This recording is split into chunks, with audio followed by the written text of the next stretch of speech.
Assalamualaikum warahmatullahi wabarakatuh.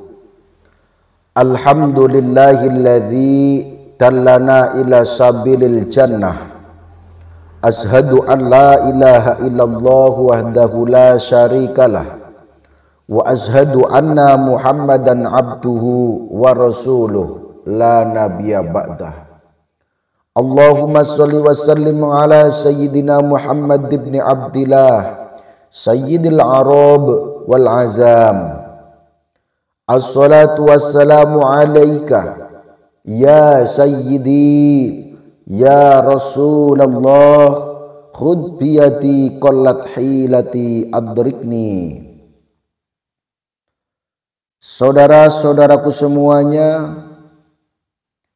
dimanapun berada, baik yang ada di dalam negeri ataupun di luar negeri, doa saya untuk kalian semuanya, mudah-mudahan kalian semuanya senantiasa dilindungi Allah, dirahmati Allah, diberkahi Allah, amin ya rabbal alamin. Saudaraku semuanya dimanapun berada, akibat orang mengabaikan yang namanya budi pekerti, tata krama, akhlakul karimah, etika, yang itu sebetulnya sebagai kunci sukses dunia akhirat, namun diabaikan, maka akhirnya baik orangnya ataupun keadaannya hancur dan juga tidak sukses, bahkan mengakibatkan banyaknya huru-hara di muka bumi ini. Karena apa? Karena kalau orang yang tidak mendahulukan, mengutamakan akhlakul karimah ataupun adab atau budi pekerti, tata krama, etika, tentu saja orang itu akan berbuat hal-hal yang tidak terukur, yang terkadang berbuat hal-hal yang tidak senonoh, tidak tertata. Karena apa? Akhlaknya tidak diutamakan atau bahkan sama sekali tidak punya akhlak. Maka saudaraku, apabila kita semuanya pengen sukses dunia akhirat, utamakan akhlak. Bukankah Rasulullah Shallallahu Alaihi Wasallam dilahirkan ke muka bumi ini diutus untuk menyempurnakan akhlak? Di dalam hadisnya disampaikan, innama bu'istu li utamima makarimal akhlak.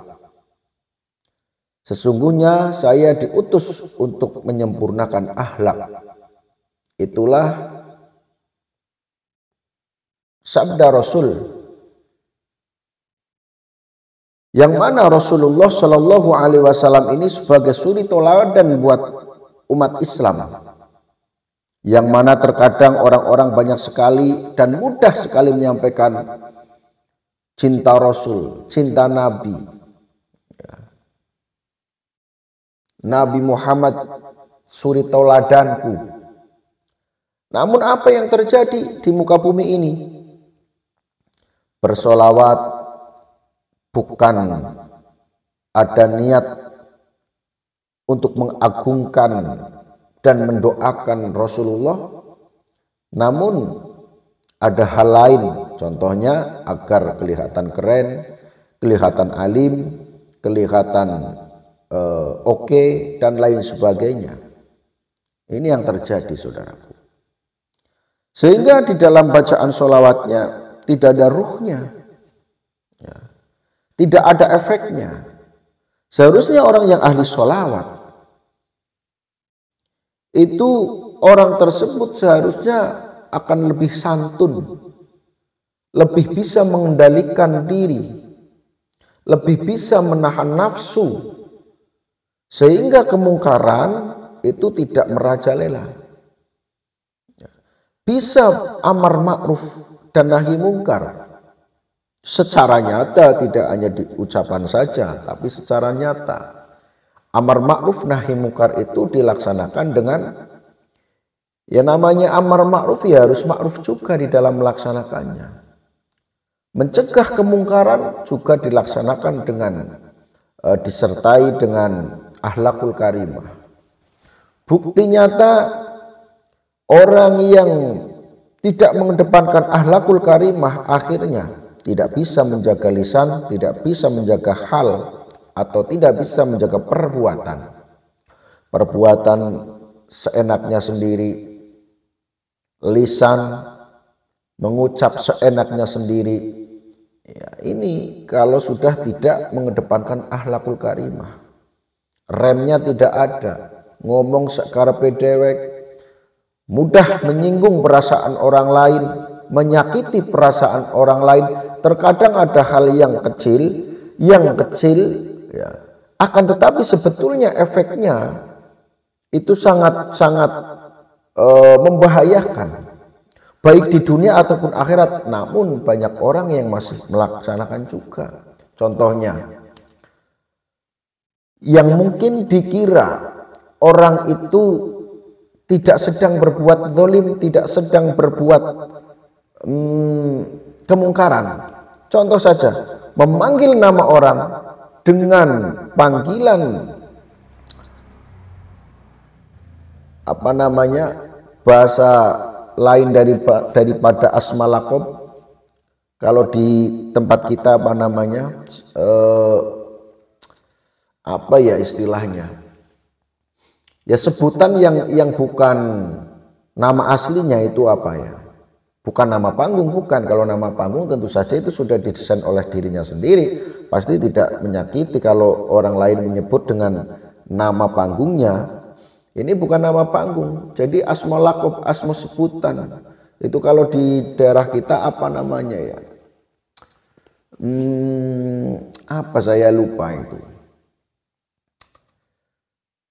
Ya, misalnya gini saudaraku, orang namanya Ahmad, ada yang memanggil pendel, ada yang memanggil semprul, ada yang memanggil kebo, ada yang memanggil karena namanya Ahmad, dipanggilnya diambil Ahmadnya saja, dikasih gomad, ya.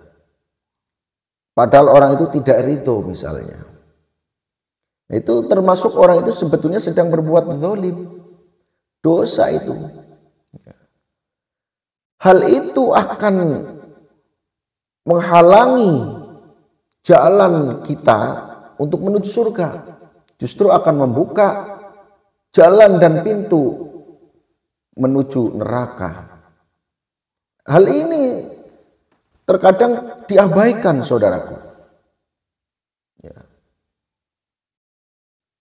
Contohnya lagi, kita punya saudara atau punya teman, ketika berkumpul seharusnya ketika bertanya itu harus berhati-hati. Misal, Kang, mana nih istri kamu? Mana nih anak kamu? Itu hanya pertanyaan sederhana, tapi ternyata membuat orang itu sakit hati, sakit batin. Kenapa? Ternyata saudara kita atau teman kita karena belum nikah, tentu saja ketika lo mana istrimu, itu menyinggung saudaraku. Padahal dia itu sudah tahu bahwa dirinya itu belum beristri, berarti kan nyindir. Ya, mana istrimu, nyindir. Ada saudara yang sudah menikah tapi belum punya anak. Mana anakmu? Nyindir itu. Walaupun itu hanya sebuah pertanyaan saudaraku, itu membuat orang itu sakit hati. Nah, hal seperti ini diabaikan sering sekali. Seenaknya ngomong. Kita sudah tahu teman kita belum punya anak, ditanya, mana anakmu? Sudah tahu belum punya istri, ditanya, istrimu mana?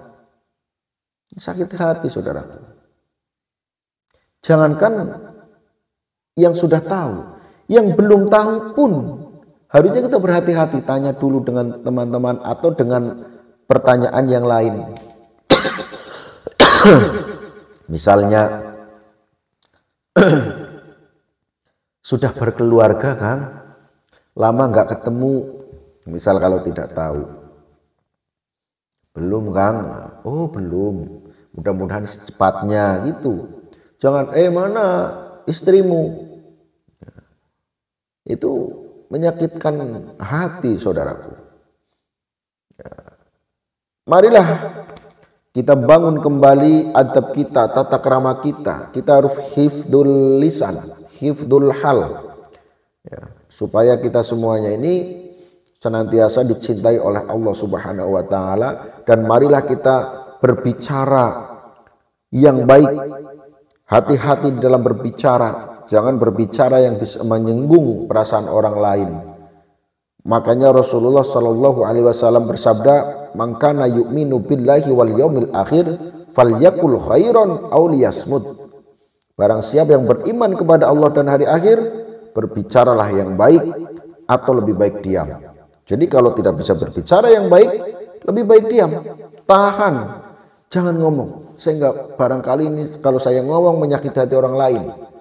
Artinya tidak ngomong itu bukan berarti tidak ngomong sama sekali. Artinya kalau mau ngomong yang buruk-buruk, kalau ngomong yang sekiranya ini kalau saya sampaikan kayaknya sakit hati loh, nah, maka batalkan, jangan ngomong, lebih baik diam, seperti itu saudaraku. Terima kasih, mudah-mudahan pesan ini bisa diterima oleh saudara-saudara kita. Ya, tujuannya bukan lagi bergaya, bukan lagi sok suci, bukan lagi sombong, namun saya sendiri pun masih sering berbuat hal-hal yang seperti itu tadi. Maka di sini sebagai alarm buat saya dan buat saudara-saudara semuanya. Terima kasih yang sudah nonton. Jangan lupa kembangkan terus channel ini dengan cara subscribe, like, komen, dan share. Mudah-mudahan kalian senantiasa diberi kesehatan oleh Allah Subhanahu wa taala, dan juga kalian semuanya diberi kesehatan dan juga dipanjangkan umurnya, diberi kebaikan dunia akhirat. Amin ya rabbal alamin. Wassalamualaikum warahmatullahi wabarakatuh.